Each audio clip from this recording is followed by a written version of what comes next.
저는 34세 평범한 직장인이자 한 집의 아내입니다. 남편과는 30즈음에 결혼해서 올해로 결혼한 지 5해가 되었습니다. 우리가 처음 만났을 때만 해도 남편은 따뜻했고 성실한 사람이었어요. 결혼 생활도 특별히 큰 문제는 없었습니다. 남편은 38살이고 IT 기업에서 일하고 있었죠. 야근이 많고 책임감이 큰 편이라 종종 피곤해 보이지만 저는 그게 원래 그의 성격이라고 생각했어요. 저의 임신 소식은 그 어떤 순간보다 기쁨으로 가득 차야 한다고 생각했습니다. 부모님께도 큰 소식이고 저 자신에게도 새로운 삶의 시작이니까요. 그런데 아이러니하게도 제 마음은 그렇게 흘러가지 않았습니다. 임신을 확인한 순간 저는 행복보다는 묘한 불안과 의심이 먼저 자리 잡았습니다. 물론 임신 초기의 호르몬 변화 때문에 감정 기복이 클 수 있다는 건 알고 있었습니다. 하지만 제가 느낀 불안의 뿌리는 단순한 감정 변화 그 이상이었습니다. 그 원인은 바로 남편의 태도였습니다. 임신 사실을 알리기 전부터 그는 점점 변하고 있었습니다. 집에 오면 바로 피곤하다며 누워버렸고 대화는 줄어들었어요. 예전엔 회사 이야기도 종종 해주고 제가 어떻게 지냈는지 묻곤 했는데 얼마 전부터는 휴대폰만 붙잡고 있었습니다. 처음에는 저도 스스로를 달랬습니다. 회사 일이 많아서 그렇겠지. 내가 예민한가 보다 하고요. 하지만 그가 계속 반복적으로 늦게 오는 날들이 이어지자 제 마음 한구석에서 이상하다는 생각이 점점 커졌습니다. 어느 날은 밤 12시가 넘어서 그가 집에 들어왔습니다. 잔뜩 피곤한 얼굴을 하고는 금방 씻고 침대에 눕더니 휴대폰만 뒤적이고 있었습니다. 그런데 갑자기 전화가 울렸습니다. 벨소리가 겨우 몇 번 울리기도 전에 그는 당황한 듯 급히 끊어버렸습니다. 눈빛이 순간 흔들리는 것을 저는 놓치지 않았습니다. 심장이 크게 철렁 내려앉으면서 생각했죠. 분명히 뭔가 있다. 그냥 회사 일이라면 이렇게 행동하지 않을 거야. 그날 이후 저는 그의 작은 행동 하나하나를 주의 깊게 바라보기 시작했습니다. 저조차도 낯설 정도로 집요하게요. 저는 임신 3달 차를 넘어가고 있었는데 몸은 점점 무거워지고 있었지만 제 시선과 마음은 이전보다 더 날카로워졌습니다. 그는 회식이라며 늦는 날이 많아졌습니다.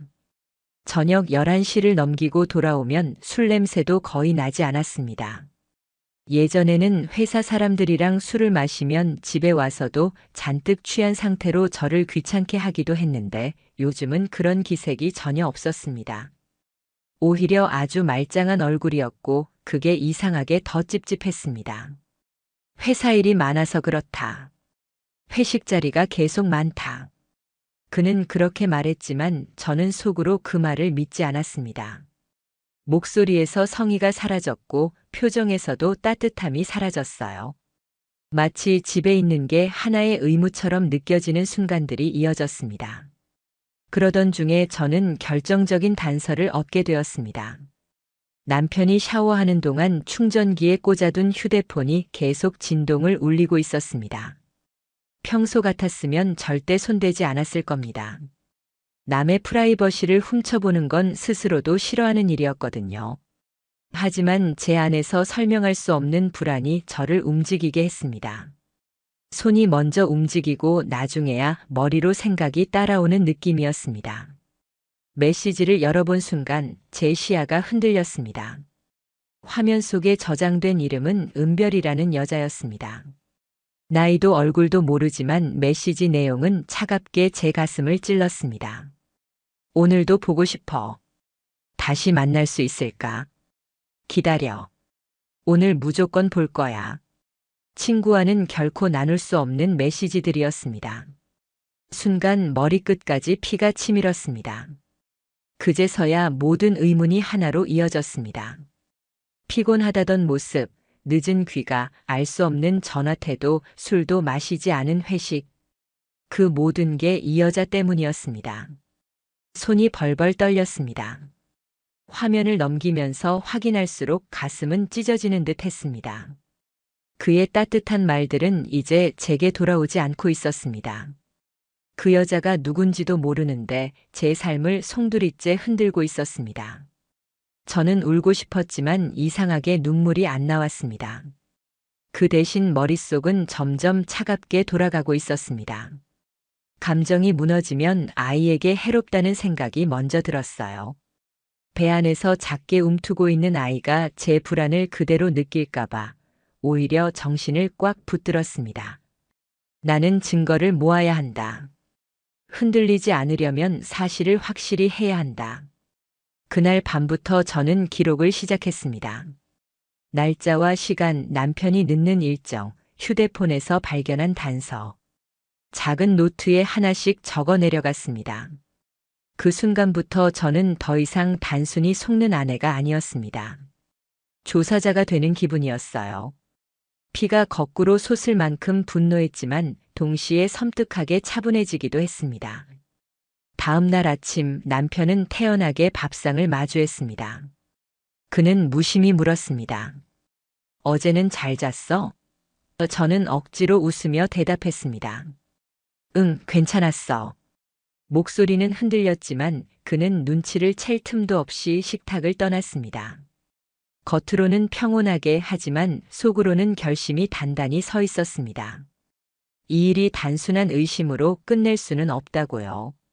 뱃속의 아이를 지키기 위해서라도 진실을 끝까지 확인해야 했습니다. 이렇게 저와 남편 사이의 균열은 단순한 오해가 아니라 숨길 수 없는 현실로 굳어져 가고 있었습니다. 남편이 어떤 거짓말을 하든지 저는 이제 눈을 돌릴 수 없었습니다. 제 집착 같았던 불안이 사실로 드러나면서 드디어 본격적인 싸움의 시작이 다가오고 있었던 겁니다. 임신이 13주 차에 접어들면서 제 몸과 마음은 모두 힘겨워지고 있었습니다. 매일 아침이면 어김없이 속이 울렁거렸고 손끝은 차가워졌어요. 창백한 제 얼굴을 거울로 볼 때마다 속상했지만 뱃속에 작은 생명이 잘 자라고 있다는 것은 제게 희망이었습니다. 그런데 남편의 표정과 행동은 전혀 그렇지 않았어요. 어느 날 새벽 눈을 떴을 때 남편은 침대 옆에서 휴대폰을 붙들고 있었습니다. 화면은 보이지 않았지만 쉴 새 없이 빠르게 메시지를 주고받는 듯 했어요. 얼굴은 피곤하기는커녕 오히려 들뜬 모습이었죠.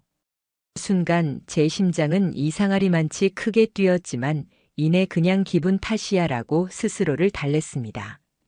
그날 오전 산부인과 정기 검진이 있었습니다. 남편은 회의만 끝나면 바로 갈게라고 전했지만 끝내 오지 않았어요.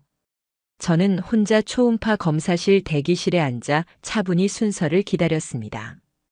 그 시간 동안 제 휴대폰에 결제 알림이 뜨는데 화면을 본 순간 손에서 폰이 미끄러질 뻔했습니다. 알림에는 오후 11시 26분 땡땡 와인바 승인이라는 문구가 선명했어요. 남편은 평소 술을 거의 마시지 않고 임신 소식 이후로는 아예 끊었다고 했었습니다. 그런데 늦은 밤 와인바에서 2인용 세트를 결제했다니 제 머릿속이 얼어붙었죠. 아이가 무사하길 바라면서도 제 마음속에선 불길한 예감이 눈덩이처럼 커졌습니다. 검진은 무사히 끝났고 의사는 아이 심장이 튼튼하게 뛰고 있다고 말해줬어요. 저는 고개를 끄덕였지만 마음은 온통 무거웠습니다. 병원 직원이 남편분도 함께 오셨어요? 라고 묻자 저는 회의가 길어졌어요 라고 대답했지만 그 작은 말 속에서도 목소리가 계속 떨렸습니다. 병원을 나와 약국에서 엽산을 사고 버스를 탔습니다. 창밖으로 따사로운 햇살이 비쳤는데 거리와 사람들의 얼굴은 평온했습니다. 오직 저만이 세상에서 홀로 흔들리는 듯한 기분이었어요. 집에 돌아오자 남편 코트 주머니에 주차권 영수증이 있었습니다. 회사 근처도 아니었고 우리가 사는 동네도 아닌 도심 반대편 한 작은 상권에 이름이 적혀 있었어요. 남편이 한 번도 가본 적 없다고 했던 지역이었는데 그곳은 남편이 자주 간다는 술집들이 모여 있는 곳이었습니다. 영수증에 찍힌 시간은 와인바 결제 알림과 거의 비슷했고 차 번호판도 우리 차 번호가 맞았습니다. 그 순간 전 몸서리쳤죠. 저는 차량 블랙박스 SD카드를 뽑아 노트북에 꽂았습니다. 밤 10시를 조금 넘긴 시각, 비가 살짝 내리는 가운데 주차장 화면에는 우리 차가 천천히 들어오고 있었어요.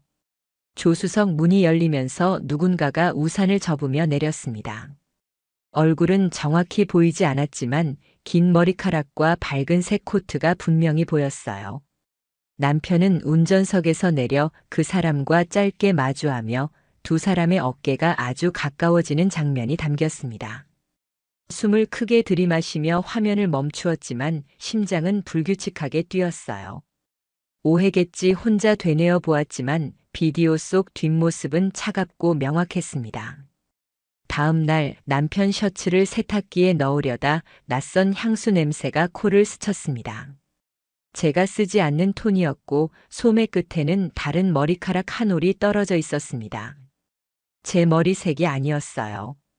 저는 조용히 머리카락을 종이에 붙여 서랍 깊숙이 넣었어요. 그 순간 제 자신이 낯설게 느껴졌지만 손은 차분하게 움직이고 있었습니다. 나는 지금 증거를 쌓고 있다. 남편은 계속 야근하고 회식한다고 말했지만 택시 앱 가족 계정 기록을 확인하자 회사 근처가 아닌 강변 리버사이드 구역으로 이동한 기록이 보였습니다.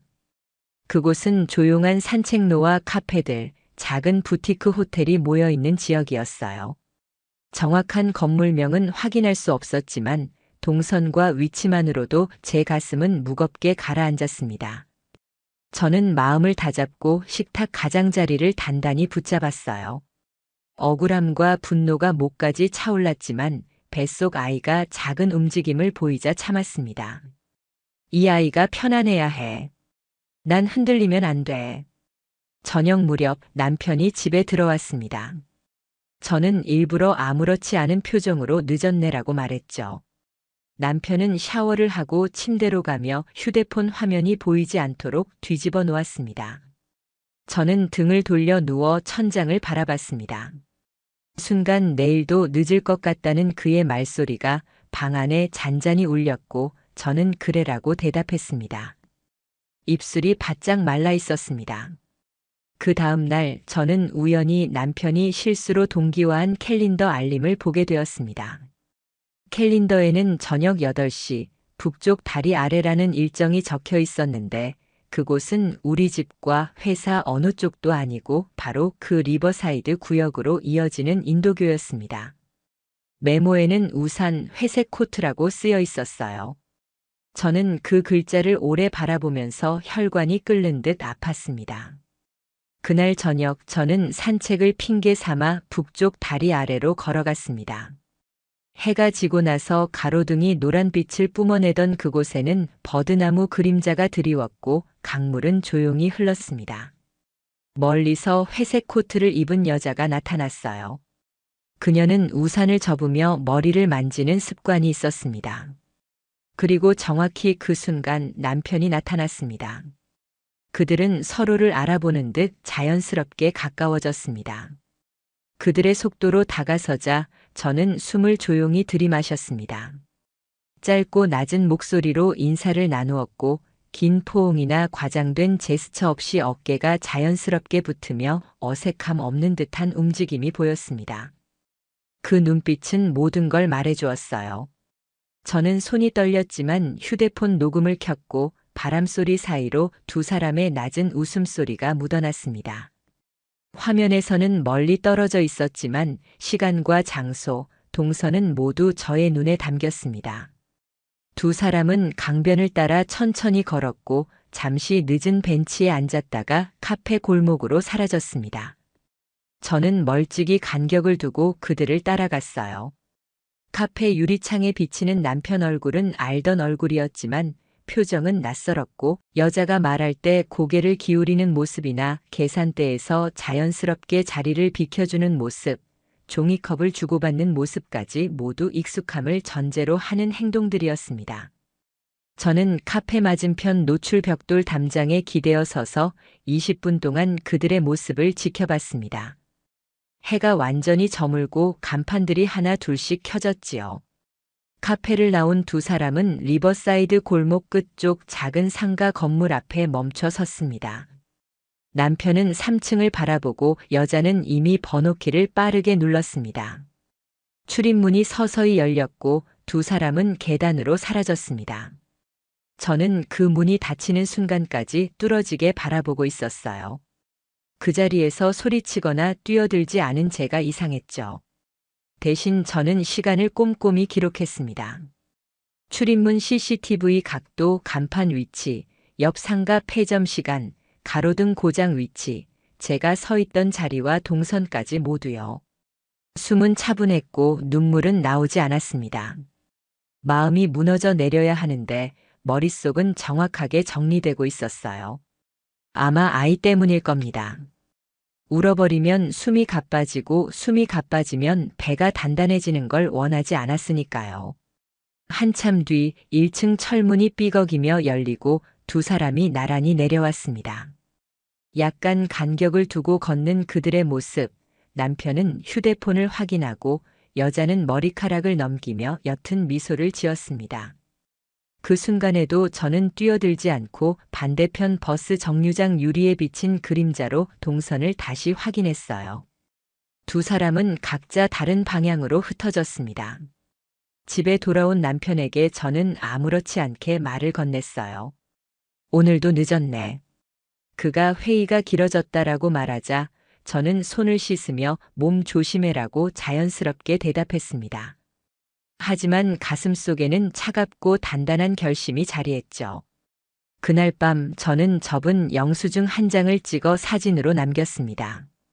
와인바, 주차권, 택시 영수증, 블랙박스 영상, 카페 영수증, 오피스 출입 시간까지. 증거가 점점 쌓일수록 냉정함 속에 자리한 분노는 더욱 선명해졌습니다. 그리고 밤이 깊어질수록 저는 스탠드를 켜고 노트북을 열었습니다. 페이지 위에는 크게 적었습니다. 아이는 무슨 잘못이 있나? 그 아래로 각 시간과 장소, 증거를 적으며 저는 몸도 마음도 긴장 상태로 기록했습니다. 새벽 어둠이 엷어지자 저는 소파에 기대어 창밖을 바라봤습니다. 마음속으로 결심했어요. 다음 한 번만 더 확실하게 보고 증거를 확보하자고. 그리고 그 한 번이 우리 결혼의 마지막이 될 거라는 걸 누구보다 정확히 알고 있었습니다. 남편의 거짓말이 쌓여갈수록 제 마음속 의심도 점점 단단해졌습니다. 임신 초기였지만 무너지고 싶지 않았어요. 뱃속에 있는 아이를 위해서라도 저는 차분한 상태를 유지해야 했죠. 그래서 제 행동은 점점 조사자의 그것처럼 변해갔습니다. 어느 날 남편이 집을 나서기 전 저는 몰래 그의 차 키를 챙겼습니다. 지하 주차장에서 차에 다가가자 은은하게 풍기는 섬유유연제 냄새가 코끝을 스쳤어요. 분명 제 것이 아니었죠. 조수석 발밑에는 작고 가느다란 머리끈이 놓여 있었습니다. 제 일상에서는 절대 볼 수 없는 물건이었어요.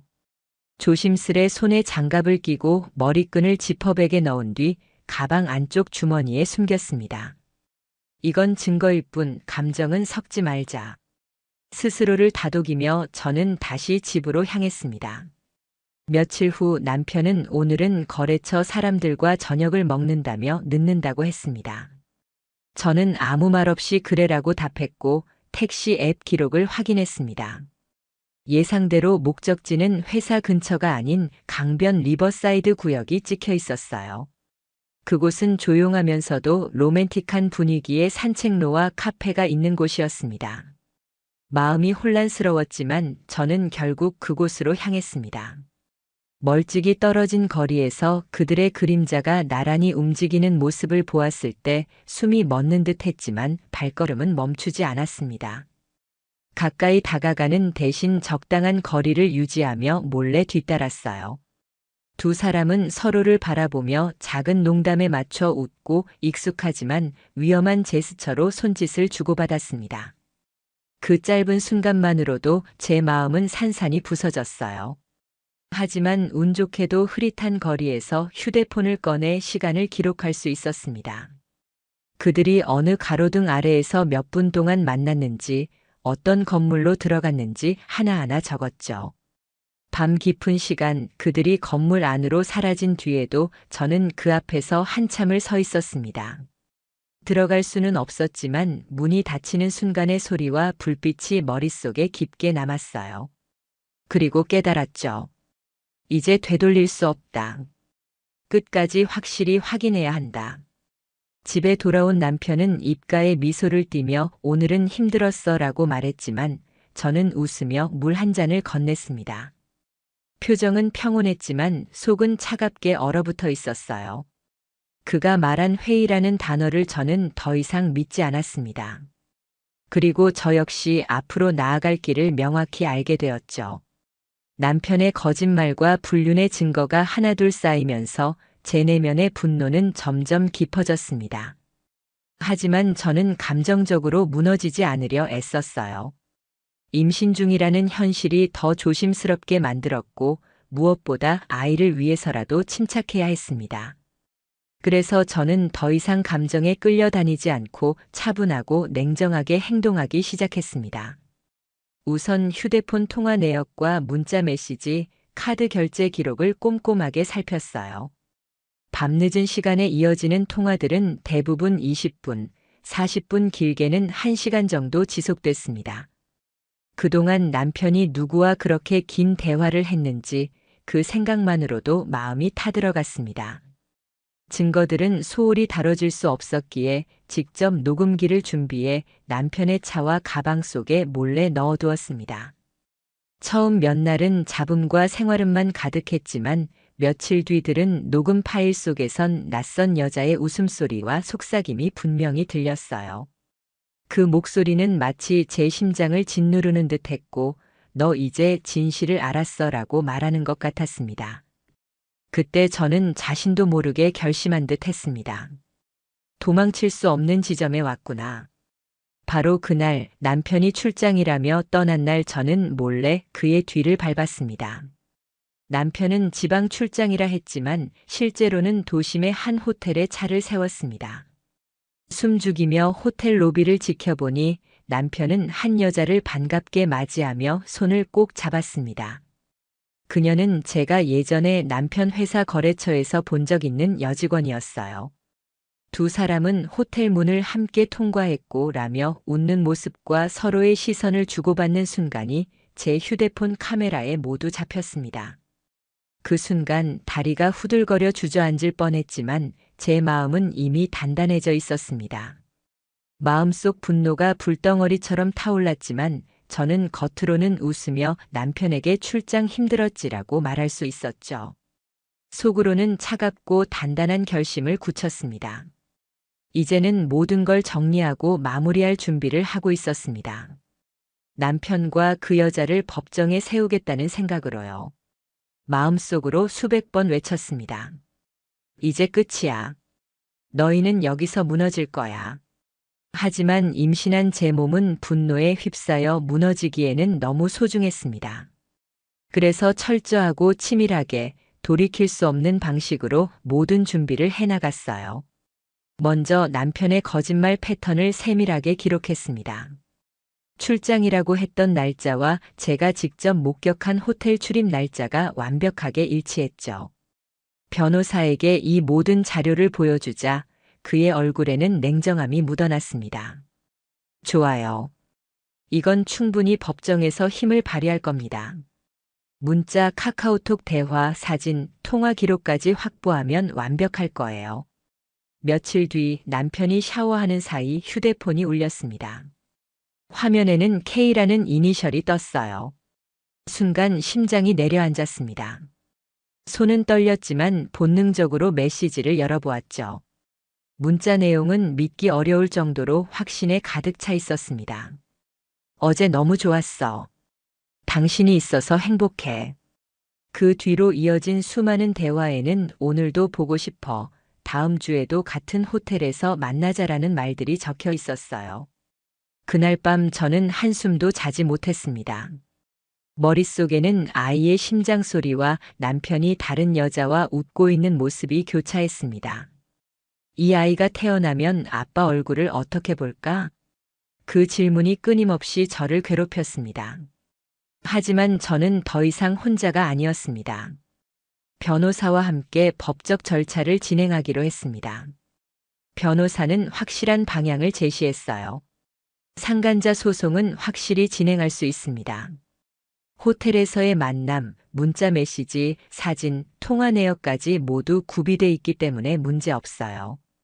며칠 뒤 결정적인 순간이 왔습니다. 사설 탐정을 고용해 남편을 뒤쫓게 했죠. 남편은 또 출장이라며 가방을 챙겨 나섰고 저는 이미 그들이 향할 곳을 알고 있었습니다. 호텔. 그리고 그곳에 그녀가 있을 것이라는 사실도요. 탐정이 찍어온 사진은 충격적이었습니다. 두 사람이 호텔 로비에서 손을 꼭 잡고 서로를 끌어안으며 엘리베이터를 향하는 장면. 그 표정은 너무도 행복해 보였기에 저는 내 존재가 얼마나 우스워졌는지 새삼 깨달아야 했습니다. 아이의 엄마로서, 아내로서, 여자로서 저는 완전히 짓밟혔지만 무너지지 않았어요. 변호사에게 모든 증거를 넘기며 말했습니다. 이제 시작해 주세요. 두 사람을 법정에 세우고 싶습니다. 남편은 여전히 모른 척하며 힘들지. 내가 옆에 있어 줄게 같은 말로 위로를 표했습니다. 그 말마저도 독처럼 제 가슴을 찔렀습니다. 저는 웃으며 대답했지만 속으로는 차갑게 결심했어요. 너희 행복은 여기까지야. 나는 반드시 끝을 보겠다. 변호사 사무실을 다시 찾았을 때 제 손에는 수북하게 쌓인 증거들이 들려 있었습니다. 카카오톡 대화 기록, 호텔에서 찍은 사진들, 통화 내역, 그리고 카드 결제 영수증까지. 남편의 배신이 낱낱이 드러난 흔적들이었죠. 변호사는 차분하게 그 자료들을 정리하며 고개를 끄덕였습니다. 이 정도 증거면 확실합니다. 상간녀 소송은 물론이고 남편과의 이혼 소송에서도 결코 밀리지 않을 겁니다. 그 말을 들으며 저는 눈물이 터질 뻔했지만 꼭 참았습니다. 억울하고 분했지만 그 속에는 단단한 결심도 함께 자리 잡았어요. 절대 끝까지 물러서지 않을 거라는 다짐이었죠. 며칠 후 정식으로 소송 서류가 접수되었습니다. 변호사와 함께 서류를 확인하던 저의 손은 떨리고 있었습니다. 상간녀에 대한 위자료 청구라는 글자가 선명했어요. 남편의 불륜 상대가 법정에 서야 한다는 사실이 그동안 쌓였던 분노를 조금이나마 덜어주었습니다. 그러나 그런 소식이 전해지자마자 집에서는 남편이 제 앞에 나타나 말했습니다. 왜 이렇게까지 하는 거야? 그냥 넘어갈 수도 있잖아. 그 순간 제 온몸이 떨렸습니다. 그의 말이 도저히 수긍되지 않았죠. 내가 어떤 꼴을 당했는데 어떻게 넘어가? 내가 임신한 몸으로 이 모든 걸 견뎠는데 내가 그런 소리를 해? 그게 말이 된다고 생각해? 남편은 아무 말도 하지 못했고 입술만 달달 떨며 방으로 들어갔습니다. 그 모습은 저를 더욱 역겨움과 분노로 몰아넣었어요. 며칠 뒤 법원에서 상간녀가 제출한 답변서가 도착했습니다.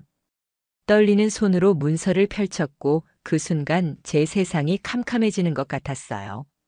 그녀는 뻔뻔하게도 이렇게 적어 놓았어요. 저는 원고의 남편이 기혼자라는 사실을 전혀 알지 못했습니다. 저희 만남은 순수한 만남이었다고 생각했습니다. 몰랐다고? 제 안에서는 분노가 폭발했어요. 호텔에서 찍힌 사진 속 결혼 반지가 선명한데 어떻게 그런 변명이 가능하냐고요. 변호사에게 전화를 걸어 크게 말했습니다. 이게 말이 돼요? 정말 몰랐다는 거예요? 변호사는 차분하게 대답했어요. 그런 경우가 종종 있습니다. 하지만 증거가 확실해서 법정에서 그런 변명은 먹히지 않을 겁니다. 오히려 불리하게 작용할 가능성이 크죠. 그 말을 듣고서야 저는 숨을 고르고 눈물을 훔칠 수 있었습니다. 그럼에도 불안감은 완전히 사라지지 않았어요. 이번 싸움이 단순한 법정 싸움이 아니라 제 인생 전체를 건 투쟁임을 깊이 실감했기 때문입니다. 남편은 점점 저와 말도 하지 않았고 집 안 분위기는 냉랭하기만 했습니다. 그가 회사에서 돌아올 때마다 또 그녀를 만나고 있을지 모른다는 생각에 미칠 듯한 화가 치밀어 올랐지만 저는 흔들리지 않았어요. 아이에게 말했어요. 엄마가 꼭 지켜줄게. 아빠는 더 이상 우리 편이 아니야. 하지만 엄마는 끝까지 버틸 거야. 마침내 재판 날이 다가왔습니다. 떨리는 다리를 부여잡고 법정에 섰죠. 남편과 상간녀도 그 자리에 나와 있었고 두 사람은 서로 눈빛을 주고받으며 어색한 표정을 짓고 있었어요. 그 모습을 보며 제 마음속에 단단한 감정 하나가 자랐습니다. 너희는 오늘 끝이다. 법정에 들어서자 무거운 공기가 가득했습니다. 재판장 앞에는 저와 변호사 그리고 남편과 그의 변호사 상간녀까지 모두 앉아 있었죠. 제 손은 땀으로 젖었고 가슴은 쿵쾅거려서 숨이 턱 막힐 것 같았습니다. 재판장은 차분한 목소리로 제출된 증거들을 하나씩 살펴보았습니다. 호텔 카드 결제 내역, 카카오톡 대화, 사진까지 모두 꼼꼼히 검토했죠. 증거를 보는 상간녀의 얼굴이 점점 하얗게 굳어갔고 그녀는 입술을 꽉 깨물며 시선을 피했습니다. 남편도 마찬가지로 불편한 표정을 지으며 의자에 앉아 있었습니다. 제가 증언대에 섰을 때 떨리는 목소리로 말했습니다. 저는 남편을 믿었습니다. 그런데 임신으로 몸도 마음도 힘들 때 남편은 다른 여자와 호텔에 있었습니다. 이 믿음의 배신이 얼마나 깊은 상처인지 아십니까? 눈물이 흘렀지만 재판장과 방청석은 모두 숨죽인 채 제 말을 경청했습니다. 허락된 몇 마디를 계속 이어갔어요. 저는 감정 싸움이 아닙니다. 제 삶과 아이의 권리를 지키기 위해 여기 섰습니다. 남편과 상간녀는 저를 2번 죽였습니다. 인간으로서 감당할 수 없는 치욕과 모욕을 안겼습니다. 변호사가 증거와 제 진술을 이어가자 상간녀 측 변호사는 억지 주장을 내놓았습니다. 의뢰인은 남편이 기혼임을 전혀 몰랐다고 진술하고 있습니다. 그러자 방청석에서 웃음 섞인 소리가 터져 나왔고 저도 참지 못하고 목소리를 높였어요. 결혼 반지를 낀 사진까지 있는데 몰랐다고요? 거짓말도 정도껏 해야죠. 재판장은 엄중히 말했습니다. 증거가 명백합니다. 더 이상 변명은 무의미합니다. 상간녀는 결국 눈물을 흘리며 무너졌고 저도 피해자입니다라고 쇠약한 목소리를 냈지만 누구도 그 말에 설득되지 않았습니다. 남편은 그런 그녀를 바라보며 차갑게 고개를 돌렸죠. 그 순간 저는 깨달았습니다. 그들은 서로를 지켜줄 마음도 책임질 용기도 없다는 것을요. 며칠 후 판결이 내려졌습니다. 남편과 저는 법적으로 이혼했고 상간녀는 저에게 위자료를 지급하라는 판결을 받았습니다. 판결문을 손에 쥔 순간 그동안 쌓였던 억울함과 분노가 눈물과 함께 터져 나왔습니다. 그러나 그 후 상황은 정말 참담했습니다. 남편은 불륜 소문이 확산되어 회사에서 인사조치를 받았고 상간녀 역시 다니던 회사를 그만두었다고 들었습니다. 두 사람은 서로 책임을 미루며 결국 관계조차 유지하지 못한 채 무너졌습니다. 저는 아이를 지키며 새로운 삶을 시작했습니다. 힘들었지만 오히려 이 모든 사건이 저를 더욱 강하게 만들었어요. 내가 겪은 고통은 헛되지 않았다. 절대 포기하지 않고 싸워서 내 권리를 찾았다. 그렇게 다짐했습니다. 남편과 상간녀가 사회적으로, 법적으로 무너지는 모습을 지켜보며 묵직한 위안을 느꼈습니다. 저는 더 이상 피해자가 아니라 끝까지 싸워 이긴 사람이었습니다.